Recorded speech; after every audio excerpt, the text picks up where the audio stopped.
let's talk a minute, two things you brought up that I'd like to follow on. One was this idea, well, we did talk about, in my presentation I talked about sort of the giant ecosystem of tech in New York that exists from the 19th century, but really picked up speed in sort of the teens and 20s and 30s and 40s.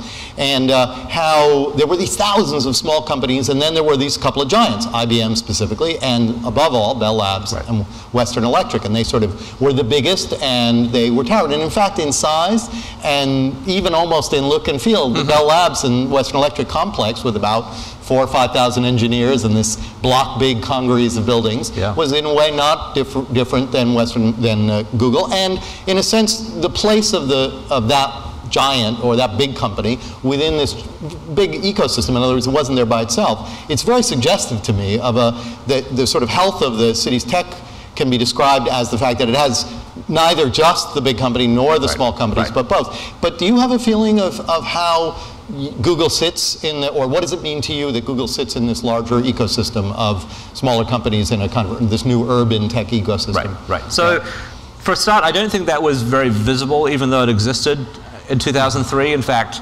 when we arrived in New York, it was a little bit demotivating, the reaction. Is Google really serious doing tech in New York City? So it wasn't a thing people already thought about. But I think since we arrived, and at least after a few years, and we'd made a few big real estate investments, people realized we were serious about the place.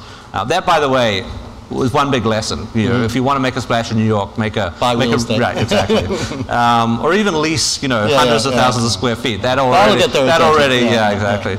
So I think that validated a little bit that that tech was could be huge in New York City. And then all of these startups, of course, since have done incredibly well. I think the long-term health of Google in New York City relies on that whole ecosystem. So, we've been here for a little over 10 years, and not everybody's going to stay at a company for longer than 10 years. So we've had some great people that we would love to keep leave and start startups or join existing startups and so on. And it's a little sad to see them go, but on the other hand, I think it's incredibly healthy for the ecosystem that kind of you get these startups, and then at some point, maybe we'll hire some of them back, or maybe we'll even purchase some of this company.